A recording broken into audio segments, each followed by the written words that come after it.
नमस्कार दोस्तों, परीक्षा कैंपस प्लेटफॉर्म पर आप सभी का स्वागत है। आप हिंदी साहित्य का इतिहास जिसमें भक्तिकाल में जो है प्रेमाश्रयी शाखा देख रहे हैं। प्रेमाश्रयी शाखा में आपने 3 लेक्चर देख चुका है। अब एक चौथा लेक्चर देखेंगे जिसमें प्रेमाश्रयी काव्यधारा के प्रमुख कवियों के विषय में बता रहे हैं, जिसमें जायसी के विषय में कुछ तथ्य को मैंने बता दिया था। अब वो जायसी के संबंध में कुछ और तथ्य हैं, उसके विषय में चर्चा करेंगे विस्तृत।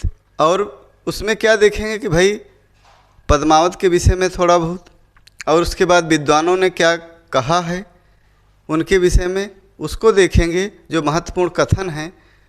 और फिर उनके विषय में जो महत्वपूर्ण और भी रचनाएं हैं जायसी की, जैसे अखरावट है, आखिरी कलाम है, कहरनामा है, मसलनामा है, कान्हावत है, चित्ररेखा है, उसके विषय में भी जानेंगे। वहाँ से भी प्रश्न आते हैं, बहुत ही महत्वपूर्ण। प्रेमाख्यानक काव्यधारा में सबसे ज़्यादा अगर प्रश्न पूछे जाते हैं तो जायसी से, वो भी पद्मावत से भी, जायसी से भी।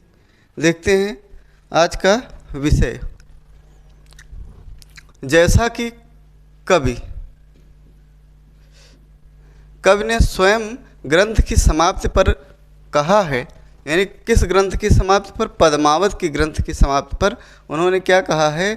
तन चितौर मन राजा कीन्हा, ही सिंघल बुद्धि पद्मिनी चीन्हा। गुरु सुवा जहि पंथ दिखावा, बिन गुर जगत को निर्गुण पावा। नागमती यह दुनिया धंधा, बाचा सोई नेह चितबंधा। राघव दूत सोई शैतानु, माया अलाउद्दीन सुल्तानु। देखिए इसमें समाप्ति पर उसमें बताया है कि क्या किसका प्रतीक है। ये प्रतीकात्मक ग्रंथ है। तन चितौर मन राजा कीना, यानी तन जो है, शरीर जो है चित्तौड़ है, मन राजा कीन्हा, मन जो है वो राजा मन का प्रतीक है। जो राजा रत्नसेन हैं वो मन के प्रतीक हैं। अभी पूरे जो जिसके विषय में ये बता रहे हैं, आगे मैं उसको और डिटेल में बताऊंगा। और ही सिंघल, और हृदय क्या है? सिंघल द्वीप है। और जो पद्मिनी है वो बुद्धि का प्रतीक है। और गुरु सुवा, उसमें जो हीरामन तोता रहता है वो गुरु रहता है, क्योंकि वो पथ दिखाता है, रास्ता दिखाता है, यानी पारब्रह्म ईश्वर तक पहुँचने का एक रास्ता दिखाता है। पंथ दिखावा, बिन गुरु जगत को निर्गुण पावा। जानते हैं बिना गुरु के जगत में आप कुछ भी नहीं प्राप्त कर सकते। यही नागमती यह दुनिया धंधा, इसमें नागमती भी एक प्रतीक है। नागमती किसका प्रतीक है? दुनिया, सांसारिक मोह माया का प्रतीक है। और उसके बाद बाचा सोई यह चितबंधा, राघव दूत सोई शैतान। राघव दूत उसमें शैतान का प्रतीक है। माया अलाउद्दीन सुल्तानु, और माया जो है अलाउद्दीन है, जो अलाउद्दीन है वो माया का प्रतीक है। ये जो है सारे जो है प्रतीकार्थक और जो प्रतीकार्थ बताए गए हैं उसमें आगे मैं आपको बता रहा हूँ। अब पात्र इसमें देखिए, प्रतीकार्थ देखिए। रत्नसेन किसके प्रतीक हैं? मन के हैं। पद्मावती जो है हृदय निवासिनी बुद्धि या श्रद्धा का प्रतीक है। और उसके बाद नागमती दुनिया धंधा, सांसारिक को ले जाने वाली, एक प्रकार से मोह माया की तरफ ले जाने वाली बुद्धि का प्रतीक है, यानी जो संसार के मोह माया में फंसे रहते हैं। और उसके बाद फिर तोता जो हीरामन, तोता उसका नाम हीरामन रहता है। कभी कभी प्रश्न पूछता है, इन प्रतीकार्थों से भी प्रश्न पूछे जाते हैं। उसमें पूछ लेगा रत्नसेन किसके प्रतीक है, ये नेट में कई बार पूछा गया है। और पद्मावती किसके प्रतीक है? वो जो है हृदय निवासिनी बुद्धि अर्थात तो परमात्मा का प्रतीक है। और नागमती जो है सांसारिक मोह माया, जो सांसारिक मोह माया में हम लोग फंसे रहते हैं, उसका वो प्रतीक है। ये जायसी जी ने बताया है, मैं नहीं बता रहा हूँ। और तोता जो है, जो हीरामन उसका नाम है, वो गुरु का प्रतीक है, क्योंकि वो मार्गदर्शन कर रहा है। और उसके बाद और प्रतीकार्थ दिए हैं। और चित्तौड़ शरीर का प्रतीक है, तन चितौर मन राजा कीन्हा, ऐसे कहा। और सिंघल द्वीप, अब सिंघल द्वीप हृदय का प्रतीक है। और राघव दूत जो उसमें एक है वो शैतान का प्रतीक है। अलाउद्दीन जो है माया का प्रतीक है। यहीं से प्रश्न ज़्यादातर आते हैं। जो पंक्ति मैंने शुरू में बताया उस पंक्ति से भी प्रश्न आते हैं ये पंक्ति भी कहीं से पूछ लेगा किस के विषय में कहा गया, कब कहा गया। यानी जब पद्मावत समाप्त हो रहा था, समाप्ति के समय मलिक मोहम्मद जायसी ने इस पंक्ति को, चारों पंक्तियों को कहा था। इसमें इन पंक्तियों को जान लेंगे तो उसका सारतत्व जान लेंगे। वही है तन चितउर मन राजा कीन्हा, ही सिंगल पुद पद्मिन चिन्हा, गुरु सुआ जही पंथ दिखावा, बिन गुरु जगत को निर्गुण पावा, नागमती यह दुनिया धंधा, बाचा सोई नया चितबंधा, राघव दूत सोई शैतानु, माया अलाउद्दीन सुल्तानु। यह जो है आपका इसका ये प्रतीक है। और उसके बाद फिर पद्मावत को के विषय में विजय देवनारायण शाही का एक कथन है, पद्मावत को हिंदी काल एवं मध्यकाल की अकेली ट्रेजिडी कृत कहा है। किसने? विजय देवनारायण शाही। विजय देवनारायण शाही जो है ये उसके बहुत ही, यानी जायसी के अर्थात प्रेमाख्यानक काव्य के विशेषक थे। इन्होंने पद्मावत पर काफ़ी काम किया है। और उसके बाद फिर जायसी समीक्षात्मक कृति, जो जायसी समीक्षात्मक कृति जायसी 1983 ईस्वी में जयदेव मतलब देवनारायण, विजय देवनारायण शाही इनका नाम है। विजय देवनारायण शाही ने लिखा है कि भाई जो जायसी नामक सिर्फ जायसी जो समीक्षात्मक कृति है 1983 ईस्वी में लिखी गई। किसके द्वारा? विजय देवनारायण शाही द्वारा लिखी गई। बहुत ही महत्वपूर्ण रचना है उनकी। इस पर उन्होंने बहुत बढ़िया से ये समीक्षात्मक कृति है। और अगर ये पूछेगा जायसी ग्रंथावली, वो आचार्य रामचंद्र शुक्ल की बहुत ज़्यादा प्रसिद्ध है। जायसी ग्रंथावली आचार्य रामचंद्र शुक्ल का। नागमती वियोग खंड पद्मावत का हृदय खंड या हृदय प्रदेश खंड कहा जाता है। जानते हैं कि जो नागमती वियोग खंड है पद्मावत का हृदय या हृदय प्रदेश खंड कहा जाता है। और उसके बाद डॉक्टर रामस्वरूप चतुर्वेदी ने पद्मावत को हिंदी का प्रथम महाकाव्य माना है। ये भी बहुत ध्यान देने योग्य बात है। ये भी प्रश्न पूछा गया है कि यानी किसने पद्मावत को हिंदी का प्रथम महाकाव्य माना है। वैसे तो आचार्य शुक्ल ने यानी पृथ्वीराज रासो को माना है, लेकिन यहाँ पर रामस्वरूप चतुर्वेदी ने पद्मावत को हिंदी का प्रथम महाकाव्य माना है। ज़्यादातर विद्वानों ने जो पृथ्वीराज रासो है उसको मानते हैं, लेकिन ये जो है रामस्वरूप चतुर्वेदी पद्मावत को हिंदी का प्रथम महाकाव्य मानते हैं। देखते हैं अगला। डॉक्टर बच्चन सिंह ने जायसी को अवधि का अर्घान कहा है। ये भी प्रश्न पूछा गया यूजीसी में। देखिए डॉक्टर बच्चन सिंह ने जायसी की अवधि का अर्घान कहा है। और आचार्य शुक्ल ने पद्मावत को नागमती वियोग खंड जो 30वां खंड है वो हिंदी की अनुपम निधि का माना है। जानते हैं जायसी वो आचार्य शुक्ल ने जो पद्मावत का एक 30वां खंड है नागमती वियोग खंड जो नाम से, कुल 57 खंड हैं, इसमें कुल 57 खंड हैं, उसमें जो 30वां खंड है नागमती वियोग वर्णन खंड है। अब वो जो है आचार्य शुक्ल कहते हैं हिंदी की एक अनुपम निधि है। निधि माने अनुपम भंडार है, एक अनोखा भंडार है। और उसके बाद फिर पद्मावत के प्रमुख खंड, पद्मावत के जो प्रमुख खंड है उसके विषय में देखेंगे। जो इसका मानसरोवर खंड यानी जो दूसरा खंड है बहुत ही महत्वपूर्ण है, जिसमें कुल 57 खंड है। मानसरोवर बहुत ही महत्वपूर्ण खंड है। और फिर उसके बाद नागमती सुआ खंड 8वां खंड है। उसके बाद राजा सुआ संवाद 9वां खंड है। और उसके बाद सिंघल द्वीप खंड 16वां खंड है। ये जो है जितने भी खंड इसमें महत्वपूर्ण खंड है उसको मैं बता दे रहा हूँ कौन कौन से। ये पूछता है कि मानसरोवर कैसरा खंड है। मानसरोवर जो है दूसरा खंड है। और नागमती सुआ खंड अर्थात नागमती जो सुआ खंड है 8वां है। राजा सुआ संवाद जो राजा सुआ दोनों का संवाद होता है कि दुनिया में सबसे सुंदर स्त्री कौन है, तो वो जो है पद्मावती को बताता है। इसी में बताता है कि राजा सुआ संवाद जो 9वां खंड है बहुत ही महत्वपूर्ण है। और सिंघल द्वीप खंड जो 16वां खंड है ये भी बहुत महत्वपूर्ण है।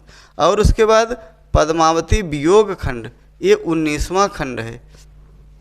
पद्मावती वियोग खंड कौन सा है? 19वां। राजा रत्नसेन पद्मावती विवाह ये 26वां खंड है। और नागमती संदेश खंड, जो नागमती संदेश भेजती है, 31वां खंड है। जो नागमती वियोग खंड कौन सा है? 30वां। 31वां ये दोनों महत्वपूर्ण है। ये प्रश्न पूछ लेगा कि इस यानी जो पद्मावत है इसका 30वां खंड या 31वां खंड कौन सा है। जैसे 31वां खंड नागमती संदेश, जो नागमती जो है संदेश भेजती है भाई हर पशु पक्षी जो भी मतलब जाते हैं राजा की तरफ कि भाई वो संदेश भेजती है मेरे प्रियतम को ये संदेश बता देना। और नागमती पद्मावती विवाह जो है, नागमती पद्मावती विवाद खंड जो है वो 36वां खंड है। उसके बाद नागमती सती खंड जो है 57वां खंड है। अंतिम खंड कौन सा है? यानी नागमती सती, और जानते हैं पद्मावती और नागमती दोनों सती हो जाती हैं, ये अंतिम खंड है। 57 खंड कुल हैं इसमें। जैसे खंड जो कोई होता है महाकाव्य वो किसी कोई अनुच्छेद में होता है, कोई कांड में होता है, कोई सर्ग में होता है, लेकिन ये क्या है, इनका जो विभाजन है वो खंड में है। देखते हैं अगला। अब देखिए अभी तो पद्मावत के विषय में जो महत्वपूर्ण जानकारियां थी, अब जो है इनके विषय में आखिरी कलाम के विषय में इन्होंने क्या कुछ महत्वपूर्ण तथ्य रखे हैं। पहला, इसमें इस रचना में जायसी ने क़यामत के दिनों का वर्णन किया है और जो कुरान पर आधारित है। ये कुरान पर आधारित जो आखिरी कलाम है इसमें क़यामत के दिनों का वर्णन है, जब दुनिया में क़यामत हो जाती फिर से नया सृजन हो जाता, उसी तरीके से इसमें पूरी तरह से कुरान पर आधारित क़यामत के दिनों का पूरी तरह से इसमें वर्णन किया गया है जायसी आखिरी कलाम में। और यह पुस्तक लगभग 1528 ईस्वी के आसपास बाबर के समय में लिखी गई। जब बाबर उस समय था तो ये 1528 ईस्वी के आसपास बाबर के समय में लिखी गई। और इस ग्रंथ में सूफी सिद्धांतों का प्रतिपादन किया गया है। और इसमें क्या किया गया है? सूफी सिद्धांतों का प्रतिपादन किया, जो सूफी सिद्धांत है उनके सिद्धांतों को बताया गया है। और इसके अलावा इस ग्रंथ में मुग़ल बादशाह बाबर की प्रशंसा की गई। सबसे बड़ी बात, एक बार नेट में कई बार प्रश्न पूछा गया था कि उसमें मैंने बताया था कि जो भी सूफी प्रेमाख्यान काव्य में जो कड़वक शैली होती है उसमें बताया जाता है कि वह जो है मोहम्मद शाह का फिर उसमें वर्णन करते हैं, उनका बखान करते हैं। उसके बाद फिर शाह वक्त उस समय जो भी तख्त पर रहता है, जो भी शासन करता है, उसका बखान किया जाता है। अर्थात इसमें जो है मुग़ल बादशाह बाबर की पूरी तरह से प्रशंसा की गई थी इस ग्रंथ में। ये भी प्रश्न बहुत ही इम्पॉर्टेंट है, आखिरी कलाम में पूछा गया है। और कब लिखा गया ये भी पूछा गया, किसके समय में लिखा गया ये भी पूछा जाता है। और इसमें क़यामत का वर्णन ये भी पूछा गया है। ये सभी बहुत महत्वपूर्ण है। और अगला है चित्ररेखा। चित्ररेखा देखिए, यह जो है चित्ररेखा एक डॉक्टर राम कुमार वर्मा की भी रचना है, लेकिन वो अलग है, ये अलग है। इसमें जो है यह एक लघु प्रेमाख्यानक काव्य है। और उसके बाद फिर कहरनामा, इसमें क्या है? कहरनामा है। यह कहारों के लोकगीत कहारवा लोकधुन पर आधारित है। जो कहारों के मतलब एक जो कहारों के लोकगीत कहारवा होता है उसी के धुन पर आधारित है, उसी धुन पर लिखा गया है। और मसलनामा, इस कृति में जायसी ने ईश्वर भक्ति एवं प्रेम भक्ति का निवेदन किया है। यानी उन्होंने जो अपने परमात्मा के प्रति जो है मसलनामा में परमात्मा के प्रति एक प्रेम निवेदन की जो बात उन्होंने इस ग्रंथ में किया है मसलनामा में। और उसके बाद कान्हावत में इसमें श्री कृष्ण यानी श्री कृष्ण की कथा का वर्णन किया गया है। आगे देखते हैं। और उसके बाद इनके जो जायसी के विषय में जो प्रमुख ग्रंथ हैं और आलोचक हैं उन्होंने क्या क्या लिखा है। जैसे जायसी, मैंने बताया कि जायसी बहुत ही महत्वपूर्ण 1983 में लिखी गई जो है विजय देवनारायण शाही की बहुत ही महत्वपूर्ण रचना है। फिर उसके बाद जायसी ग्रंथावली आचार्य रामचंद्र शुक्ल ने भी लिखा है और माता प्रसाद गुप्त ने अलग अलग लिखा है। तो ये जो है बहुत ही महत्वपूर्ण रचना है जायसी ग्रंथावली। आचार्य शुक्ल की ज़्यादा प्रसिद्ध है, माता प्रसाद गुप्त की उतना ज़्यादा नहीं है। और उसके बाद फिर पद्मावत की संजीवनी व्याख्या, यह जो है वासुदेव शरण अग्रवाल की है। ये 1956 में इस पर क्या मिला था? साहित्य अकादमी पुरस्कार मिला था। साहित्य अकादमी पुरस्कार मिला था, साहित्य अकादमी पुरस्कार मिला है। और उसके बाद फिर त्रिवेणी शुक्ल जी की रचना है। इसमें आचार्य शुक्ल, जिसमें सूर, तुलसी एवं जायसी तीनों का उल्लेख इन्होंने किया है। इसमें कबीर को नहीं रखा है। इन्होंने क्या किसको रखा है, सूरदास को रखा है, तुलसीदास को लिखा है और मलिक मोहम्मद जायसी को इन्हें त्रिवेणी में रखा है, जो बहुत ही महत्वपूर्ण कृति है, आलोचनात्मक कृति है। और ये जो है मलिक मोहम्मद जायसी और उनका काव्य, ये शिव सहाय पाठक की रचना है। किसकी रचना है, मलिक मोहम्मद जायसी और उनका काव्य। ये जो है बहुत ही महत्वपूर्ण रचना है, क्योंकि जानते हैं ये भी पूछा जाता है शिव सहाय पाठक का भी, जितने भी ग्रंथ हैं उसके आलोचक हैं, इसको लिख लीजिए, उसको ध्यान में रखिए, क्योंकि ये पेपर में हमेशा पूछे जाते हैं आलोचना संबंधी ग्रंथ। और आगे देखते हैं प्रमुख विद्वानों के कथन, जो प्रमुख विद्वानों के कथन हैं उसके विषय में जानेंगे। जायसी का हृदय, देखिए ज़्यादातर शुक्ल ने ही इनके विषय में कहा है, जो और अभी जैसे बच्चन सिंह ने कहा था अर्घान, उसको मैंने बताया, और उसके बाद विजय देवनारायण शाही ने जो कहा है, ज़्यादातर शुक्ल का जो कथन है ये बहुत ही महत्वपूर्ण कथन है। ये कथन पूछे जाते हैं, किससे है, कहाँ से है, किसने कहा है। इसी तरीके से जायसी का हृदय कैसा कोमल और प्रेम की पीर से भरा हुआ, क्या लोक पथ में क्या आध्यात्मिक पथ में दोनों ओर उनकी गूढ़ता, गंभीरता और सरसता विलक्षण दिखाई देती है। यह आचार्य शुक्ल का कथन है, बहुत ही महत्वपूर्ण कथन है। उन्होंने क्या कहा है, जायसी का हृदय कैसा कोमल और प्रेम की पीर से भरा हुआ है। वो कहते हैं कि जायसी का जो हृदय है एकदम कोमल है और प्रेम की पीर से भरा हुआ है। क्या लोक पक्ष यानी जो सांसारिक पक्ष होता है, क्या आध्यात्मिक पक्ष जो ईश्वरीय पक्ष होता है, दोनों को उनकी गूढ़ता और गंभीरता और सरसता, यानी सरसता एकदम सरलता तरीके से, और ये भी विलक्षण प्रतिभा उनमें दिखाई देती है, विलक्षणता दिखाई देती है। आचार्य शुक्ल का ये बहुत ही महत्वपूर्ण कथन है जायसी के विषय में। और दूसरा भी शुक्ल का ही कथन है, हिंदू हृदय और मुसलमान हृदय आमने सामने करके अजनबीपन मिटाने वालों में मैं इन्हीं का नाम लेना पड़ेगा। अर्थात शुक्ल जी कहते हैं कि इन्हीं अकेले सिर्फ जायसी का ही नाम लेना पड़ेगा कि इन्होंने हिंदू हृदय और मुसलमान हृदय को अजनबीपन को मिटाने का कार्य किया। क्योंकि जानते हैं इन्होंने जितना जो सूफी प्रेमाख्याना काव्य लिखे हैं, ज़्यादातर हिंदू के घर में जो कहानियाँ प्रचलित थी, जो कहानियाँ चलती थी, उन्हीं को आधार बनाकर इन्होंने प्रेमाख्याना काव्य लिखा। चाहे वो मलिक मोहम्मद जायसी हो जैसे पद्मावत लिख रहे हैं, और उसके अलावा चाहे मंझन हो, चाहे मतलब कुतुबन हो, जितने भी प्रेमाख्यान काव्य लिखने वाले हैं ज़्यादातर वो सब जो है हिंदू घर में जो प्रचलित कहानियां हैं उन्हीं को आधार बनाकर प्रेमाख्यान काव्य इन्होंने लिखा है। जैसे पद्मावत क्या है, वो जो उसका पूर्वार्ध है वो कल्पित है, उत्तरार्ध ऐतिहासिक है। उसमें थोड़ा कल्पना का भी सहारा लेकर उन्होंने वो जो है पद्मावत लिखा है। शुरू में तो कल्पित किया, बाद में ऐतिहास का सहारा लेते हुए ऐतिहासिक आधार पर भी बनाया था।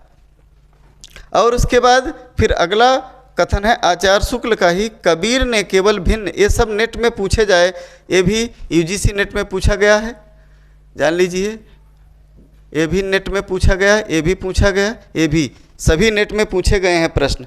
और कबीर ने केवल भिन्न प्रतीत होती हुई, ये 2017 वाले नेट में पूछा गया था, प्रतीत होती हुई परोक्ष सत्ता की एकता का आभास दिया था। प्रत्यक्ष जीवन की एकता का दृश्य सामने रखने की आवश्यकता बनी थी, यह जायसी द्वारा पूरी हुई।